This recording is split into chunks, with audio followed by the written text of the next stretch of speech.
Hi guys, something really exciting tonight. We have this man back. So we had Drew with us for the bike check, for the Enduro bike check. Today we've got Savage, and he's going to show us how to do a lower leg service and can service for those of you who are adventurous enough to do it at home. And then also the cool thing is if you do happen to break something, you can just bring it straight back to them. And they'll help you fix it and show you how to do it better the next time. So we've got a couple of cameras around. It's the first time we're doing this. We're going to try our best to capture everything. And let's see how it goes. But I think we're going to start with just taking the fork out of the bikes. I'm going to step out of the shot. I'm going to let Savage do what he does best. I'm going to do some random questions from the side if I think there's something we could possibly learn. And then we'll go from there. Yeah. Cool. Thank you. Basic mechanics. Over to you. Cool. Alrighty. First things first, we want to get that fork off the bike. So invariably, we're going to need to get rid of the headset, take the stem off, loosen up the fork, the brakes, the button, and pull the fork out. So to kick things off, in this case, the stem requires a 5mm bolt to be removed. So we're going to get that off. So guys, as you know, we chatted about this in the bike check video, which we'll link up above. But these are the bolts that need to be torqued, and then you'll find the torque settings for these bolts in this in the manuals. Absolutely. For the bikes. So we started with loosening the stem pinch bolts at the top. We're going to loosen the crown bolt as well, and what that's going to do is going to pull the fork out all the way. But before you get too far ahead of yourself here, you actually want to start focusing down the bottom. Get that brake caliper off, get the hose loose off the fork, and then you can loosen this top piece and everything comes apart. Cool. So I'm going to move down to the bolts at the brake at the bottom. Now, while you're doing that, can I just ask, so you guys obviously do this on a daily basis, but what about the home user now that's doing it for the first time? Can they do it man alone, lady alone, girl alone, guy alone? Absolutely. Something like this is pretty simple. It takes generally a 5mm Allen key, probably a 4mm Allen key, and a 2.5, which will help with the front here. Cool, and then I'll just, we'll put all that information below and do some screenshots of those as well so you know what we're talking about. And generally most of the Allen keys that you would need, or the hex keys, you are going to find on your average multi-tool that you keep with you while you're riding. Yeah. A little handy trick that we have here is we have a couple of Nylock M6 nuts lying around. They fit perfectly onto the bolts that hold your caliper onto your fork. Screw those onto the ends. So clever, so you don't lose your... Bolts don't fall apart. Yeah. There you go, everything's loose. So I've done this once before. I've just put up some blue shop tile on the table, and then as you take off, you kind of put down on the table in the order that you take it off. But this is a whole lot simpler than that. Keeps things together, cuts down on time, especially when you're under pressure at the shop. If you're a person who likes to take things apart entirely, good move. If you feel a bit nervous about taking things apart too much, keep all the assemblies together. And it'll save you some time later on. Amazing. Next thing, we want to get that hose off. The 2.5mm bolts on the front. Some forks will be a zip tie, which you can cut off and replace.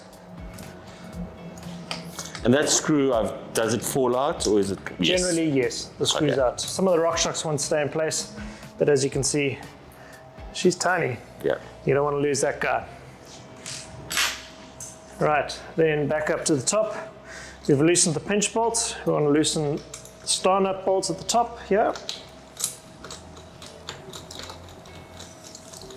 And you can see I'm holding the crown of the fork so nothing falls apart. To get to a certain point, take that top cap out, set that aside. Then grab hold your stem and just wiggle that fork out. And voila. Voila. Now you'll be left with a loose fork and a loose set of handlebars. Which I take it it's safe to dangle those. You can dangle those. They will carefully rest on the lines. You can take your fork, you can set that aside. And if you're handy like us, you have a spare one of these lying around.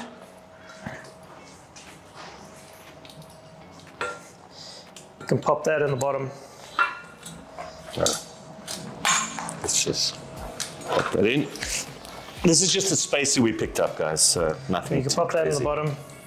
Keep that spacer back in so that you know exactly what height you're at. And then slot your handlebars back in. This is obviously if you have one of these at home, but if you don't, it's okay to leave the handlebars lying one side. And if you want to stop this from flapping about, just neatly drape it over the top of your handlebars or your brakes. Right, so we're gonna get this shock out of the bike. It has 6mm bolts. You can choose either your L-shape Allen key like that, or in this case, we've got a screwdriver 6mm hex key on the end there. Allows us to use a ratchet. Makes things a little bit quicker.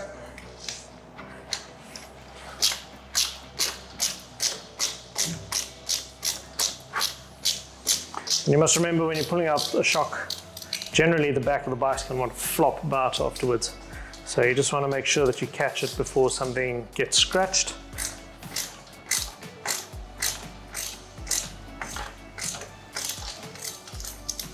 Come on.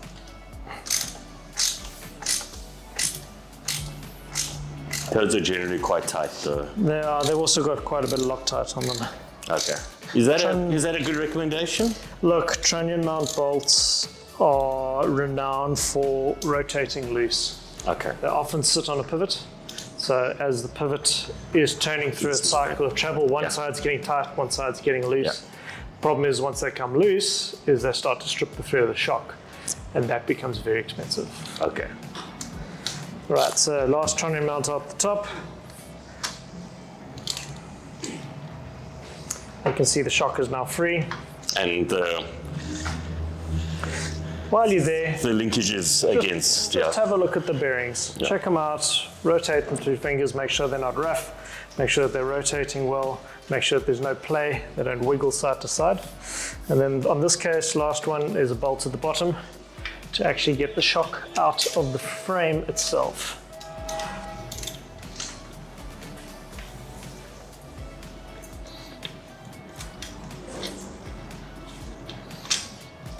Last bolt out, set that aside. Remember, keep things in an order that makes sense to you so that you remember where it's going.